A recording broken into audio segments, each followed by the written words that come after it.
What's going on, guys? Welcome back to another episode of the vlog. As always, I'm Dookie Betts, and today we've got vlog episode 26 for you guys. In this one, we're headed up to New Hampshire once again. We're playing at Gate City. We're going to hop into the 1-3 game and go battle with all the regs up in New Hampshire. If you guys enjoy the video and you want to see more, all that I ask is that you go down below, you hit the like, you hit the subscribe button. It really helps me out a ton. We're almost at 5,000 subscribers, and I'm trying to get there before the new year. That's all that I really got. Let's hop into the video, and let's turn some sand into gold. Alright guys, so I don't have any B-roll from this session. I was kind of slacking as a content creator on this particular day. Kind of just walked in, started filming, didn't get any action shots, didn't fly the drone around. I don't even have a drone, but we didn't do any of that, so I'm sorry about that. If you guys were looking for very high quality B-roll and a lot of action drone shots, I'm probably not your guy. Let's stick to the poker, what do you say? Also, I just wanted to quickly mention that I'm kind of sick right now, so if I sound like a nasally mess, I'm sorry about that, but the show must go on, we must make these vlogs. Without further ado, let's hop into the action at Gate City where we're playing 1-3. We're in the game for $1,000, and we sat down at around 4:30 in the afternoon. In our first hand, we looked down at Ace-King offsuit in the button position at around 5 o'clock. We're playing 1-3-5 with the $5 straddle out there. It's going to fold around to me on the button, and we make things $18 to go. We see a couple of folds, and then it gets back over to the straddle player, and he makes things $50. Off of a stack of about 260. Given that we're about 50 big blinds deep here, I think our best play is just going to be jam it. We could maybe 4-bet non all in, but then that would set up an awkward SPR on the flop. So like I said, we're just going to go all in here. We 4-bet rip it in his face. He snap calls. We flip over our hand. We run the board once. And the other was a pitcher for the St. Louis Cardinals, Chris Carpenter. You good? He says you're good. Ace high is going to scoop here, and we're going to take down this $524 pot. Very nice start to the session so far. Where'd you grow up as a kid? A couple of hands later, we look down at pocket queens in the low jack position, so it's always nice to pick up a lot of premium holdings at the very beginning of the session. In about 40 minutes, we've already picked up ace-king, and now we're looking at queens, so certainly a good start to the session thus far today. We're going to see the +1 player, who is a friend of the vlog named David. He's going to open things up to $15, and I'm going to go ahead and 3-bet from the low jack to $50. Pretty standard stuff here. We have pocket queens, happy to put more money in the middle here. It's going to fold all the way back around to the +1 player David, and he's going to tank for a very long time and eventually find the 4-bet here to $135. Obviously, alarm bells already going off in our head here. Queens is a good hand, but in a 4-bet pot in 1-3 live, not so much. In terms of this player's 4-betting range, I think it looks something like aces, kings, queens, jacks, and then ace-king. Obviously not doing very well against any of these hands. If this player once in a blue moon mixes in a bluff, that would be cool, but I don't really think that's happening here. It's certainly too premature to fold queens, I think, so we end up putting in the call, and we're sort of sick to our stomach thus far in this hand. With $275 in the middle, we get a flop of 10-10-4. I don't really think this changes all that much. This player should never really have a hand like ace-10, and then obviously pocket 10s and pocket 4s aren't really a thing in a 4-bet pot, so sort of nothing has changed since the pre-flop action. If we were ahead pre-flop, we're probably still ahead. If we were behind, we're probably still way behind, so with respect to that, still feeling rather uneasy in this spot. David's now going to come with a small size of $75. Pretty standard stuff here in a 4-bet pot, I would say. It just feels really early to fold queens here, but I'm really not in love with this spot whatsoever. We're losing to aces, we're losing to kings, we're chopping with queens. He might not even 4-bet jacks, he might not even 4-bet ace-king. It just really feels like aces and kings at a very high clip here, so. But that being said, for $75 into $275, I don't think we can fold just yet. So we flick in the call with intentions of probably folding all turns except a queen. We go to the turn card and it's the deuce of clubs. The +1 player leads out for $400. And yeah, this really just confirms my suspicions that this player has a monster here. I don't really think this is ever a bluff in live poker. If it is, I'll tip my cap to you. Nice hand. I think about it for a bit and then eventually just find the fold here. Our friend David later told us that he had pocket aces. And yeah, just good fold on our end here. It's pretty much impossible to find any bluffs, so I'm happy that we found the fold on the turn here and we really only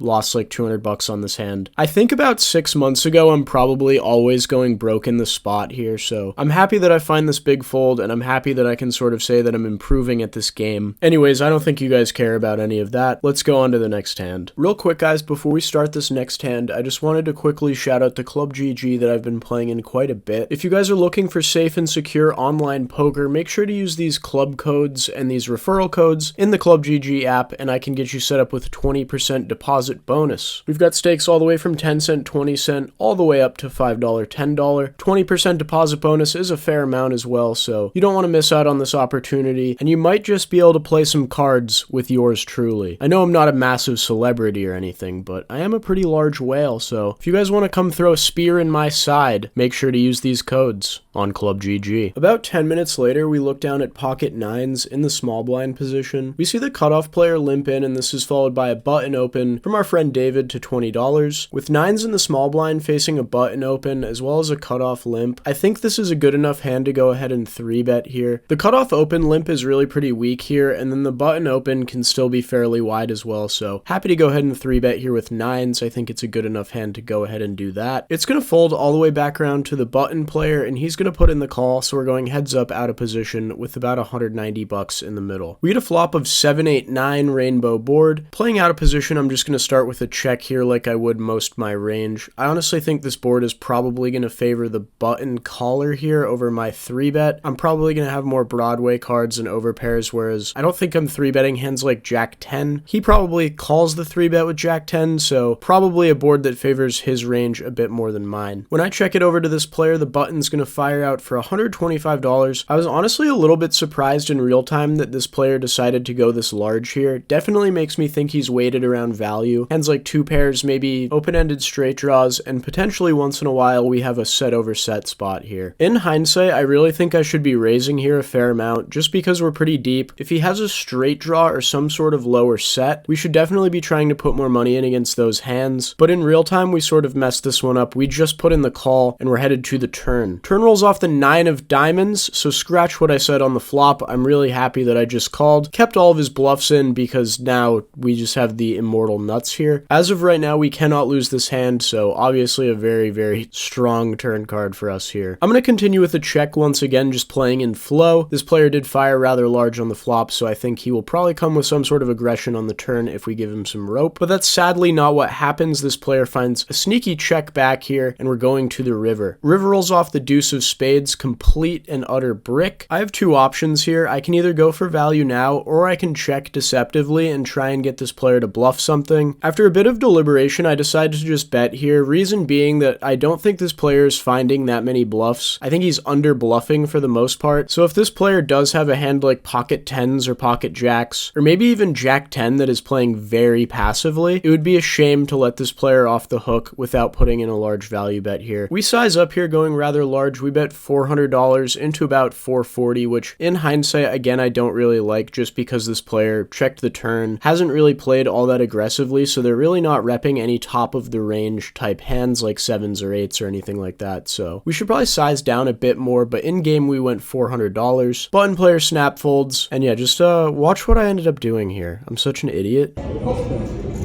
High hand, I think. No! I was bluffing. Oh, you didn't table it, doesn't count. Quad 10s, right?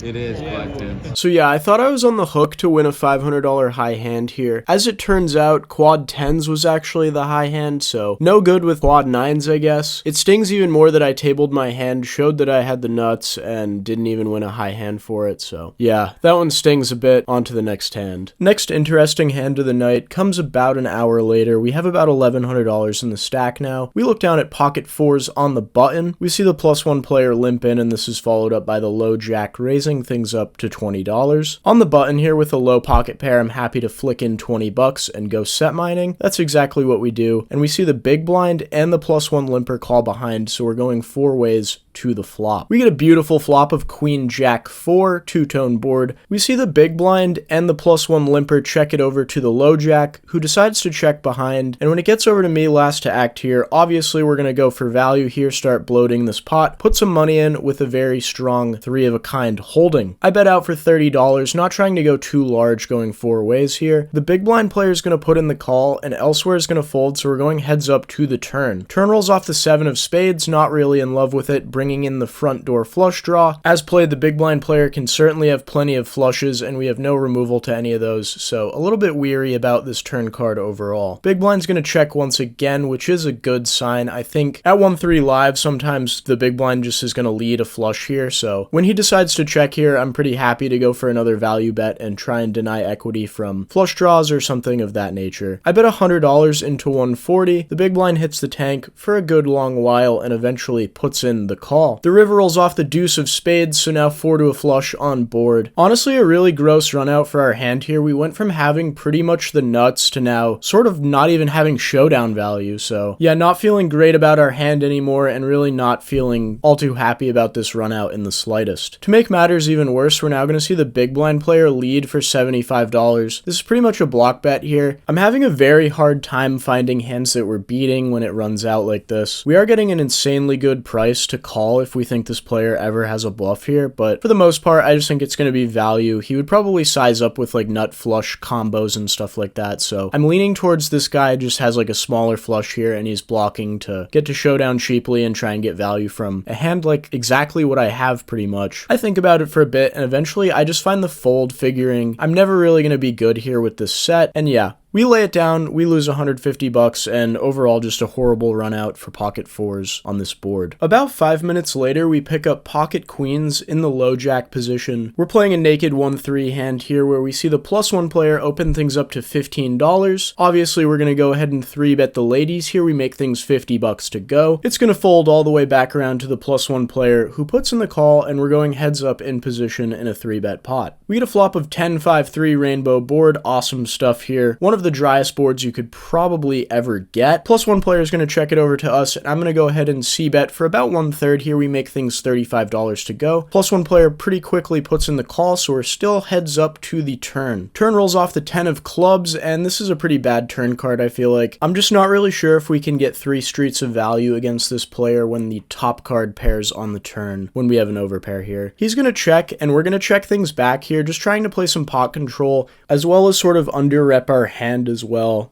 And honestly, I really like this check back on the turn. The river rolls off the jack of diamonds. The +1 player is going to check once again, and now I'm happy to go for value for sure. We only got 1 street of value thus far. We really haven't put in piles of money with our overpair. With respect to that, we've very much under-repped our hand, and I'm happy to go for a chunky value bet here on the river. I bet $85. We get turbo snapped off here, and we are good against whatever hand he had. I think he had pocket 8s or something like that. We take down this $344 pot and add $175 to the stack. About half an hour later, we pick up ace-4 of hearts in the cutoff position. We see the +1 player open things up to $20. This is followed up quickly by a low jack call, folds over to me in the cutoff, and I decide to 3-bet here with ace-4 of hearts. This is a good hand to go ahead and 3-bet. I should probably size up a bit more. I make things $80, although I would have liked to go a bit larger here just because of the dead money in the low jack. It's going to fold all the way back around to the +1 player who decides to fold, so this is honestly really good here. The perceived strongest range of hands is getting out of the way. Eventually the low jack does put in the call. If he had a strong hand, he would likely 3-bet himself pre-flop. So that being said, we have a strong range advantage against this player. We get a flop of king 9-3 rainbow board, king of hearts. The low jack player is going to check it over to us. I'm going to go ahead and bet for $80, just choosing about a half pot c-bet size. Probably can size down a bit more than this, can probably go something like 60, bet about a third instead of half. We choose an $80 size, and we pretty quickly get check raised to $225. Obviously not much to do here except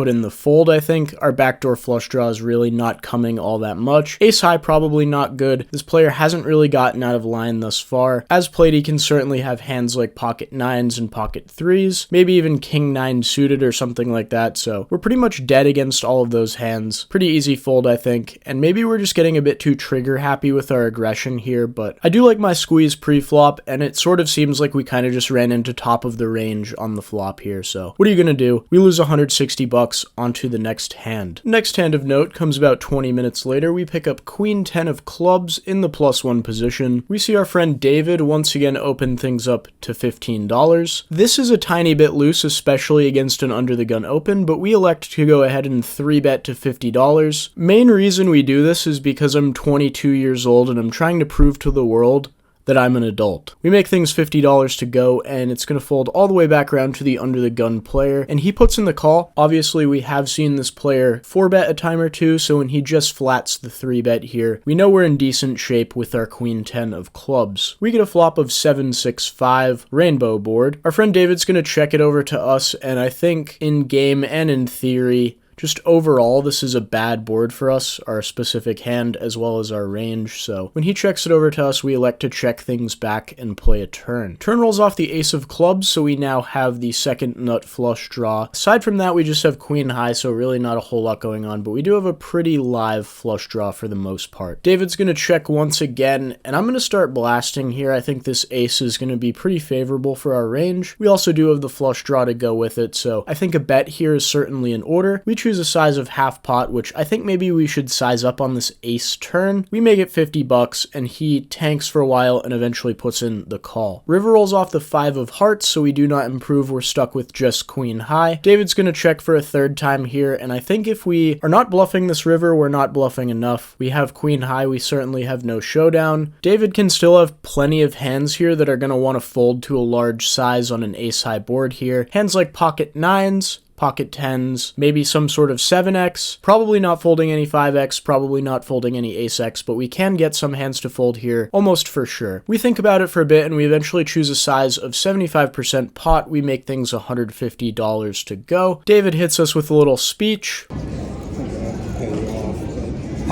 and eventually he puts in the call. He calls us down with ace queen here, which is totally standard, totally acceptable. If he was tanking for this long with ace queen here, I think this bluff is good. It's certainly going to fold out all of the hands mentioned prior, but you guys tell me what you think in the comments below. Am I torching money on fire here, or is this a good bluff? Let me know what you think. And the final hand of the night, we actually didn't get on camera. My phone died and it was charging during this hand, so I'm a little bit upset about that just because this was the hand of the session. Unfortunately, not caught on camera, but we do have fairly good notes from this session, so we are able to go over it in the hand replayer and sort of analyze what went down. In this hand, we pick up ace-king of diamonds in the +1 position. It's about 8:30 at night. I open things up to $15, obviously. This is a very strong hand. Happy to put some money in the middle with that. It's going to fold all the way around to the big blind, and he's going to 3-bet things up to $65. Obviously, this is somewhat polar, because if he had a middling strength hand, he would likely just put in the call out of the big blind, closing the action. So in game, we decide to go ahead and 4-bet here. Obviously, ace-king is a very strong hand, so no issue with this 4-bet at all. We make things $155 to go. The big blind now sort of tanks and postures, kind of moans a little bit. Obviously, he didn't really moan, but you could see like the general discomfort in his face. That was the live tell that I had. So I'm leaning towards this not being top of range, somewhere like jacks, 10s, maybe pocket queens or something like that. So when he does this sort of posturing and tanking, I definitely don't put him on top of range, is my main point here. Eventually, he does flick in the call, and we're going heads up to the flop. We get a flop of 10-10-6, rainbow board, 1 diamond. He's going to check it over to us, and in a 4-bet pot, I'm probably just going to be betting most of my range on a board like this, choosing a small size. That's exactly what we go ahead and do. We bet $75 into about 310 for roughly quarter pot here. He tanks for a bit, and then eventually puts in the call. Turn rolls off the 5 of diamonds, diamonds, so we now have the nut flush draw as well as 2 overcards on this 10 high paired board. Big blind's going to check once again, and we could do one of two things here. We could check back and try and realize some equity, or we could put in another bet here trying to get hands like jacks and queens to fold. I actually considered my options here for quite some time, and then eventually I realized that if this player has a hand like jack-jack or queen-queen, there's a chance we get him to fold. We are playing a 4-bet pot, so we are going to have aces and kings pure here. He might just lay down jacks here, I think. Obviously, he's never going to have 10x as well, so there is some fold equity to jamming. If he calls with a hand like queens or jacks, we still are very live. We still have 2 overcards as well as the flush draw to go with it. So after quite a bit of deliberation, I decided to exercise my right to go all in here. Maximize fold equity. Maybe he folds queens or jacks. Maybe he calls. We still have live odds against those hands. It's a little bit frisky. It's a little bit baller. It's kind of a sick bluff. He hits the tank for probably like 2 minutes. Looks super uncomfortable in the hand. I can tell he's really just puking in a bucket secretly. Eventually, he does put in the call. I ask him if he has pocket jacks. He rolls over pocket queens. And we're sweating bricks here because we need an ace, a king, or a diamond, or otherwise we're going home with $1,000 less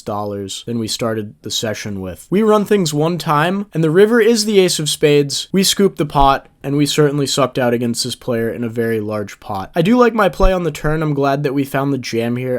I do think my thought process was in order here. Overall, just a crazy hand, and we add $651 to the stack here. Alright, vlog, just wrapped up. We missed the biggest hand of the night. My phone was dead, and I didn't get it on camera, but we had ace-king. We played a 4-bet pot, and we got it in on the turn. We were behind, and we drilled an ace on the river. Fat pot there, so I'll probably do some sort of hand analysis towards the end of the video, so you guys have already seen that by now. We were in the game for 1,000, out for 1,355 for a nice little profit of 355 bucks. We lost $50 playing frisbee golf to my buddy Mike today, so that kind of stung a little bit. He's not really that good. We didn't throw the discs well today. So I'm the best to ever do it, actually. Second time ever playing, and I'm 2-0. In terms of poker, I thought we played halfway decent. In terms of disc golf, not so much. But that's the way it goes sometimes. Fun night. Glad we could turn some sand into gold. Gate City's a great place, as always. And until next time, guys, Dookie bets.